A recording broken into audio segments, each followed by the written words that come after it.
മുസ്ലിം ലീഗിന്റെ ഉള്ളിൽ നിന്നൊരു പ്രധാനപ്പെട്ട തീരുമാനം വന്നിരിക്കുന്നു. അതായത് ഒരാൾക്ക് ഒരു പദവി എന്ന സംഘടനാ തീരുമാനം കർശനമായി നടപ്പാക്കാൻ പോവാണ് ലീഗ്. അതായത് അതിന്റെ ഭാഗമായിട്ട് മന്ത്രിമാരും MLA-മാരും പാർട്ടി പദവികൾ ഉടൻ ഒഴിയണമെന്ന് പറഞ്ഞിട്ടുണ്ട്. അതായത് ഇപ്പം ഇവർ ഏറ്റെടുത്തിരിക്കുന്ന സ്ഥാനമുണ്ടല്ലോ, മന്ത്രിസ്ഥാനങ്ങളും MLA സ്ഥാനവും ഒക്കെ, അതിന്റെ കുറച്ച് കാര്യക്ഷമമായിട്ട് പ്രവർത്തിക്കാൻ വേണ്ടിയിട്ട് പാർട്ടി പദവി ഒഴിയണം എന്നുള്ള ഒരു നിർദ്ദേശം മുസ്ലിം ലീഗ് മുന്നോട്ട് വെച്ചിട്ടുണ്ട്. ശരി, അത് നല്ലൊരു തീരുമാനമാണ്. അത് ലീഗിനെ സംബന്ധിച്ചിടത്തോളം ലീഗിന്റെ ഒരു പ്രധാനപ്പെട്ട പ്രത്യേകത എന്താണെന്ന് ചോദിച്ചു കഴിഞ്ഞാൽ, ഇതൊരു ഭയങ്കര സംഘടനാ സംവിധാനമുള്ള ഒന്നാണ്. എനിക്ക് തോന്നുന്നു ബാക്കി UDF-ലെ ഇതര രാഷ്ട്രീയ പാർട്ടികളെ അപേക്ഷിച്ച് നോക്കിക്കഴിയുമ്പോഴും ഒരു സംഘടനാ സംവിധാനം കുറച്ചുകൂടെ മെച്ചപ്പെട്ട രീതിയിൽ പ്രവർത്തിക്കുന്ന ഒരു സംഘടനയാണ് ഈ മുസ്ലിം ലീഗ് എന്ന് പറയുന്ന പാർട്ടി. കാരണം അവർക്ക് ഒരു തീരുമാനം എടുത്തു കഴിഞ്ഞാൽ ഒരു കേഡർ സ്വഭാവത്തോടു കൂടിയുണ്ട്. ഒരു തീരുമാനം മുകൾ തട്ടിൽ നിന്ന് എടുത്തു കഴിഞ്ഞാൽ ആ തീരുമാനം അങ്ങ് താഴെ തട്ടിൽ വരെ നടപ്പിലാക്കാനുള്ള ഒരു ഇച്ഛാശക്തിയും കർമ്മോത്സുകതയും ഈ പറയുന്ന ഇവർക്ക് ലീഗിന്റെ നേതാക്കന്മാർക്കും ലീഗിന്റെ അണികൾക്കും ഉണ്ട്. അതിപ്പം പാണക്കാട് തങ്ങളൊരു കാര്യം പറഞ്ഞ്, സാദിഖ് അലി ശിഹാബ് തങ്ങളൊരു കാര്യം പറഞ്ഞു കഴിഞ്ഞാൽ ആ കാര്യങ്ങളെ കൃത്യമായി താഴെ തട്ട് വരെ മറുവാക്കില്ല, താഴെ തട്ട് വരെ നടപ്പിലാക്കുക എന്ന് പറയുന്നതാണ്. ശരിക്കും ഇതൊരു നല്ല തീരുമാനമാണ്. കാരണം ഒരാൾ ഒന്നിലധികം പദവി വഹിക്കുന്നതിനേക്കാൾ എന്തുകൊണ്ടും നല്ലത് ഒരാൾക്ക് ഒരു പദവി എന്നുള്ളതാണ് ഏറ്റവും ബെറ്റർ ആയിട്ടുള്ളൊരു കാര്യം. ഇപ്പോൾ കുഞ്ഞാലിക്കുട്ടി സാഹിബ് ദേശീയ ജനറൽ സെക്രട്ടറിയാണ് മുസ്ലിം ലീഗ് എന്ന് പറയുന്ന സംഘടനയുടെ. അപ്പോൾ അതോടൊപ്പം തന്നെ പിന്നെ കുഞ്ഞാലിക്കുട്ടി സാഹിബിനെ സംബന്ധിച്ചിടത്തോളം അദ്ദേഹം വ്യവസായ വകുപ്പ് മന്ത്രിയുമാണ്. അപ്പോൾ ഇത് രണ്ടും പ്രശ്നമാണ്. അതായത് അദ്ദേഹത്തിന് ഒരിക്കലും മന്ത്രിസ്ഥാനം ഒഴിയാൻ പറ്റില്ല, മന്ത്രിസ്ഥാനമോ MLA സ്ഥാനമോ ഒഴിയാൻ പറ്റില്ല. കാര്യം അത് ജനങ്ങൾ അദ്ദേഹത്തിന് നൽകിയതാണ്. അപ്പം ജനങ്ങൾ അദ്ദേഹത്തിന് നൽകി, അദ്ദേഹത്തെ ജയിപ്പിച്ച് അദ്ദേഹത്തെ മന്ത്രിയാക്കി. ആ മന്ത്രി എന്നുള്ള നിലയിലാണ് ഇനിയും കുഞ്ഞാലിക്കുട്ടി സാഹിബ് ശോഭിക്കേണ്ടത്. പുള്ളിക്കാരനെ സംബന്ധിച്ചിടത്തോളം അല്ലെ അദ്ദേഹത്തെ സംബന്ധിച്ചിടത്തോളം വളരെ കൃത്യമായി തനിക്ക് ലഭിച്ചിരിക്കുന്ന വകുപ്പിനെ ജനങ്ങൾക്കിടയിൽ ഇംപ്ലിമെൻ്റ് ചെയ്യുക എന്നുള്ളതാണ്. അതോടൊപ്പം അദ്ദേഹത്തിൻ്റെ മണ്ഡലത്തിൽ വേണ്ട വികസന പ്രവർത്തനങ്ങൾക്ക് ഒരു എന്താ പറയുക ചുക്കാൻ പിടിക്കുക എന്നുള്ളതും അദ്ദേഹം ചെയ്യേണ്ടതാണ്. അപ്പോൾ അവിടെ എന്താണെന്ന് ചോദിച്ചാൽ അതിന് വളരെ സ്ട്രാറ്റജിക്കലായിട്ടുള്ള ഒരു തീരുമാനമാണത്. കാരണം അദ്ദേഹം നിൽക്കുന്ന ജനപ്രതിനിധിയാണ്. നോട്ട് പറയുന്ന പോലെ മുസ്ലിം ലീഗിൻ്റെ ദേശീയ ജനറൽ സെക്രട്ടറി അല്ല അദ്ദേഹം. ഇന്ന് അദ്ദേഹത്തിൻ്റെ ഏറ്റവും പ്രധാനപ്പെട്ട ചുമതല ജനപ്രതിനിധി എന്നുള്ളത്. അപ്പോൾ അദ്ദേഹത്തിന് പാർട്ടി പരിപാടിക്ക് അപ്പുറത്ത് നിന്നുകൊണ്ട്, അല്ലെങ്കിൽ മുസ്ലിം ലീഗിൻ്റെ സംഘടനാ പ്രവർത്തനങ്ങൾക്ക് അപ്പുറം നിന്നുകൊണ്ട് അദ്ദേഹത്തിന് നിർവഹിക്കേണ്ട ഒരുപാട് കർത്തവ്യം അദ്ദേഹത്തിന് സ്വന്തം മണ്ഡലത്തിൽ നിർവഹിക്കാനുണ്ട്. അതോടൊപ്പം ഒരു വ്യവസായ വകുപ്പ് മന്ത്രി എന്നുള്ള നിലയിൽ നിന്നുകൊണ്ട് അദ്ദേഹത്തെ സംബന്ധിച്ചിടത്തോളം ഈ സംസ്ഥാനത്തിൻ്റെ ഒട്ടാകെ വ്യവസായ വകുപ്പിന് അല്ലെങ്കിൽ വ്യവസായത്തിന് ലഭിക്കേണ്ട ഒരു വികസനത്തെക്കുറിച്ചും ചർച്ച ചെയ്യേണ്ടതും അദ്ദേഹത്തിൻ്റെ ഒരു അനിവാര്യമായ ഉത്തരവാദിത്തമാണ്. അപ്പോൾ ഈ പറയുന്ന ഉത്തരവാദിത്തങ്ങൾ നിറവേറ്റുക എന്നുള്ളതാണ് കുഞ്ഞാലിക്കുട്ടി സാഹിബിൻ്റെ ഈ 5 വർഷത്തേക്കുള്ള അദ്ദേഹത്തിൻ്റെ ചുമതല. ഈ ചുമതലയ്ക്കിടയിൽ സംഘടനാ പ്രവർത്തനം വേണ്ട എന്ന് പറയാൻ പറ്റില്ല. സംഘടനാ പ്രവർത്തനങ്ങളുണ്ട്. ആ സംഘടനയ്ക്ക് ഈ ദേശീയ ജനറൽ സെക്രട്ടറി എന്ന് പറയുന്ന സ്ഥാനം മറ്റൊരാൾക്ക് വിട്ടുകൊടുക്കുക. കാരണം അതും കൂടി കുഞ്ഞാലിക്കുട്ടി സാഹിബിന് നോക്കി നടത്താൻ പറ്റില്ല. അങ്ങനെ നിരവധിയായ ആൾക്കാർ, എനിക്ക് തോന്നുന്നു PK നവാസ് കഴിഞ്ഞ ദിവസം യൂത്ത് ലീഗിൻ്റെ നേതാവായിരുന്നു. യൂത്ത് ലീഗിൻ്റെ എനിക്ക് തോന്നുന്നു സംസ്ഥാന പ്രസിഡന്റ് മറ്റുമായിരുന്നു. അദ്ദേഹം സ്ഥാനം ഒഴിഞ്ഞു കൊടുത്തു. അതൊരു മാതൃകാപരമായ നീക്കമാണ്. പക്ഷെ അതിനെ പൊളിറ്റിക്കലി സ്ഥാനം രാജിവെച്ചു. ഈ പറയുന്ന PK കുഞ്ഞാലിക്കുട്ടി മുസ്ലിം ലീഗ് ദേശീയ ജനറൽ സെക്രട്ടറി സ്ഥാനത്ത് നിന്ന് രാജിവെച്ചു. വലിയ വാർത്തയായി. അപ്പോൾ അത് പറയും പിന്നെ അവിടുത്തെ ആശയഭിന്നത, സാദിഖ് അലി തങ്ങളുമായിട്ടുള്ള എന്താ പറയുക പിണക്കം എന്നൊക്കെ പറഞ്ഞുകൊണ്ട് നാളെ ഇത് വേറൊരു തരത്തിലേക്ക് വാർത്ത പോകും. വലിയ ലീഗ് വിരുദ്ധ വാർത്തകളിലേക്ക് അതിന് ഇടം പിടിക്കാനുള്ള സാധ്യതയുണ്ട്. അപ്പം അതേ രാജിവെക്കുന്നത്. പക്ഷേ ഇത് കൃത്യമായ നിർദ്ദേശമാണ്. നിങ്ങൾ മാറി നിൽക്കുക. അത് എന്തിനു വേണ്ടി? നിങ്ങളുടെ മണ്ഡലങ്ങളിൽ ശ്രദ്ധ കേന്ദ്രീകരിക്കുക. നിങ്ങളെ പദവി അല്ലെങ്കിൽ നിങ്ങൾക്കൊരു MLA സ്ഥാനം ഏൽപ്പിച്ചിരിക്കുന്നത് നിങ്ങൾ അതിൽ ശോഭിക്കാൻ വേണ്ടിയിട്ടാണ്, അല്ലാതെ പാർട്ടി പ്രവർത്തനത്തിന് വേണ്ടിയിട്ടല്ല. ഫാത്തിമ തഹ്ലിയ യൂത്ത് ലീഗിൻ്റെ സംസ്ഥാന ഭാരവാഹിത്വമുണ്ട്. അങ്ങനെ പറയുന്ന ഒരുപാട് പേര്, ഷാജി ഉൾപ്പെടെ നമ്മുടെ വഖഫ് മന്ത്രിയും അതോടൊപ്പം വിദ്യാഭ്യാസ വകുപ്പിന് ഷംസുദ്ദീനും പാർട്ടിയിൽ ചുമതല നൽകിയിട്ടുണ്ട്. ആ ചുമതലകളിൽ നിന്നെല്ലാം ഒഴിഞ്ഞു മാറിയതുകൊണ്ട് ഇതൊരു മാറി നിൽക്കുക. ഇത് ശരിക്കും പറഞ്ഞാൽ ഇതൊരു മാതൃകാപരമായ തീരുമാനമായിട്ടാണ് എനിക്ക് തോന്നുന്നത്. ലീഗിനെ സംബന്ധിച്ച് അങ്ങനെ ഒരു തീരുമാനം എടുക്കുന്നതിൽ ലീഗ് കുറച്ചുകൂടെ എനിക്ക് തോന്നുന്നു മറ്റു പാർട്ടിയേക്കാൾ ഞാൻ നേരത്തെ സൂചിപ്പിച്ച പോലെ ഒരു അച്ചടക്കം കൂടുതലുണ്ട് എന്നുള്ളതാണ്. അപ്പോൾ അവിടെ പറഞ്ഞു കഴിഞ്ഞാൽ ഇല്ല എനിക്ക് എൻ്റെ സ്ഥാനം രാജിവെക്കാൻ കഴിയില്ല എന്ന് പറയാൻ പറ്റില്ല. അത് കോൺഗ്രസിൽ നോക്കിക്കോളൂ. കോൺഗ്രസിൽ എന്താണെന്ന് നോക്കി കഴിഞ്ഞാൽ ഇപ്പം ഷാഫി പറമ്പിൽ എന്ന് പറയുന്ന ഒരാൾ നിലവിൽ KPCCയുടെ ഉപാധ്യക്ഷനാണ്. KPCC ഉപാധ്യക്ഷനും അതോടൊപ്പം തന്നെ MP യുമാണ്. അപ്പോൾ എന്തിനാ അങ്ങനെ ഇരട്ട പദവി? ആ ഇരട്ട പദവിയുടെ ആവശ്യമില്ല. ഇപ്പം നേരത്തെ നമുക്കറിയാവുന്ന പോലെ പിന്നെ സുധാകരൻ കണ്ണൂർ MP ആയിരിക്കുന്ന അതേ സമയം തന്നെ അദ്ദേഹം ഇവിടെ KPCC അധ്യക്ഷനുമായിരുന്നു. അപ്പം ഇവർക്ക് ഇതിലേതിലാണ് അവർക്ക് ശോഭിക്കാൻ കഴിയുക? ഇപ്പം പിന്നെ ഷാഫി പറമ്പലിനെ സംബന്ധിച്ചിടത്തോളം ഷാഫി പറമ്പിൽ ഇവിടെ വന്നിട്ട് KPCCയുമായി ബന്ധപ്പെട്ട എന്തെങ്കിലും നടപടിക്രമങ്ങളിലേക്ക് ഷാഫി പറമ്പിൽ പോകുന്നുണ്ടോ? ഇല്ല.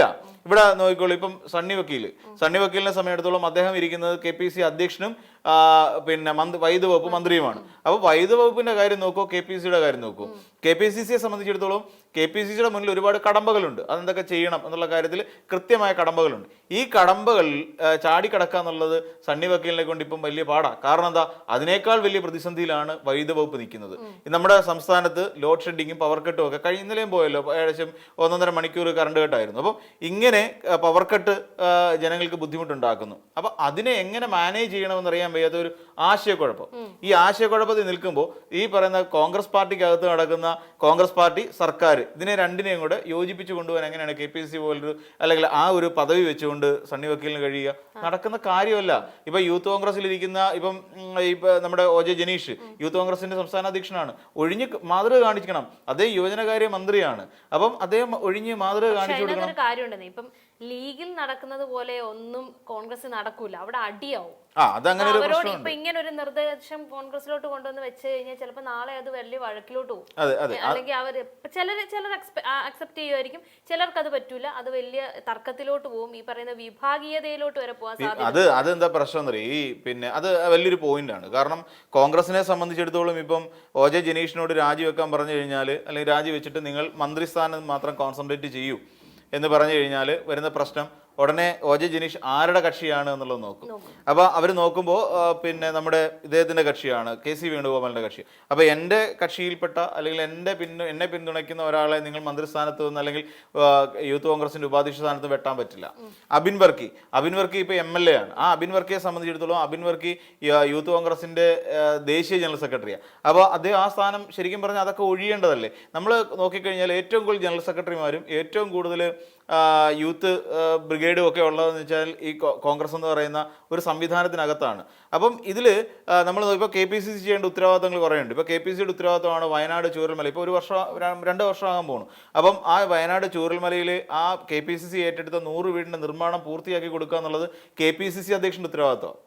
അത് ചെയ്യേണ്ടതും അതിൻ്റെ ഫണ്ട് പിരിവുമായി ബന്ധപ്പെട്ടതും അതിൻ്റെ നിർമ്മാണ പ്രവർത്തനങ്ങൾ ഏകോപിപ്പിക്കുകയും ഒക്കെ KPCCയുടെ ഉത്തരവാദിത്തമാണ്. അപ്പോൾ അത് വൈദ്യുത വകുപ്പ് മന്ത്രിയും കൂടെ ചേർന്നിട്ട് അത് ചെയ്യണമെന്ന് പറയാൻ നടക്കുന്ന കാര്യമല്ല. അതൊരിക്കലും നടക്കില്ല. കാര്യം ഒന്നാമത്തെ കാര്യം, സണ്ണി വക്കീലിനെ സംബന്ധിച്ചിടത്തോളം KPCC പോലെ ഇത്ര ശക്തമായ ഒരു രാഷ്ട്രീയ പാർട്ടിയെ അല്ലെങ്കിൽ ഒരു സംവിധാനത്തെ മുന്നോട്ട് നയിക്കാനുള്ള ശേഷി നേരത്തെ മുതൽ അദ്ദേഹത്തിന് ഇരട്ടപ്പദവി വരുന്നതിന് മുമ്പ് തന്നെ ഇല്ല.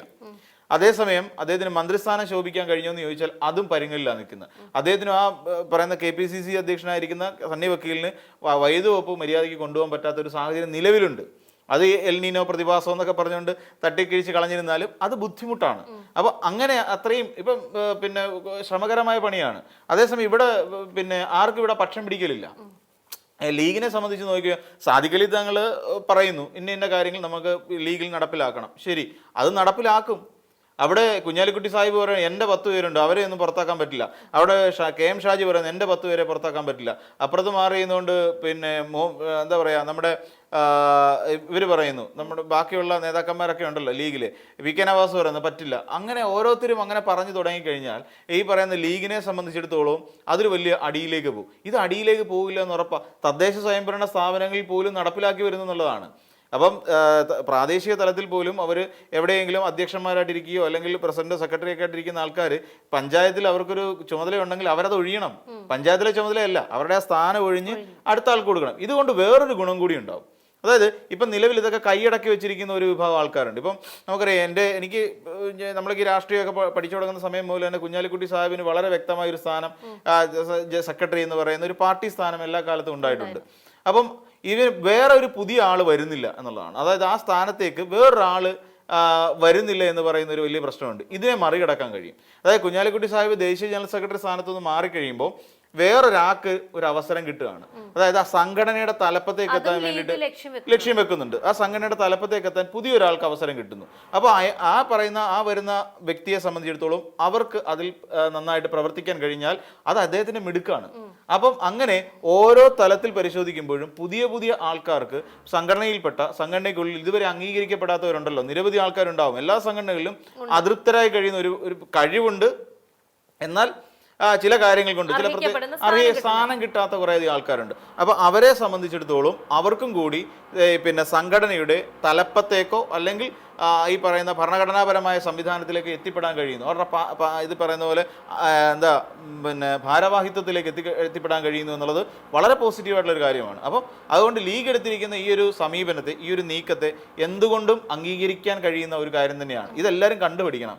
ഇപ്പം ഞാൻ കഴിഞ്ഞാൽ എൻ്റെ ഭാര്യ അല്ലെന്നുണ്ടെങ്കിൽ എൻ്റെ മക്കൾ എന്ന് പറയുന്ന ആ ഒരു സിദ്ധാന്തത്തിൽ നിന്ന് മാറിക്കൊണ്ട് പുതിയ തലമുറയ്ക്ക് ഭാരവാഹികളായിരിക്കാനുള്ള അവസരം കൂടി ഒരുക്കി കൊടുക്കുന്ന ഈ ഒരു നീക്കം എന്തുകൊണ്ടും അംഗീകരിക്കപ്പെടേണ്ടതാണ്. ബാക്കിയുള്ള രാഷ്ട്രീയ പാർട്ടികൾ, CPM ആണെങ്കിൽ തന്നെയും CPM പ്രശ്നങ്ങളുണ്ട്. പിന്നെ ഗോവിന്ദൻ മാഷ് ഇരിക്കുന്നു, ഗോവിന്ദൻ മാഷ് തളിപ്പറമ്പിൽ നിന്ന് സ്ഥാനാർത്ഥിയാവുന്നില്ല എന്ന് കണ്ടപ്പോൾ ഭാര്യയെ സ്ഥാനാർത്ഥിയാക്കി എന്ന് പറയുന്നതാണ് കണ്ണൂരിലെ ഏറ്റവും വലിയ വിഷയം ഉണ്ടായത്. അപ്പോൾ അതിനൊക്കെ ഒരു മറുചോദ്യമായി അല്ലെങ്കിൽ ഒരു ഉദാഹരണമായി ഇങ്ങനെയും പാർട്ടിക്കുള്ളിൽ നടപ്പിലാക്കാം എന്ന് മുസ്ലിം ലീഗ് കാണിച്ചു തന്നു എന്ന് തന്നെ വേണം പറയാൻ.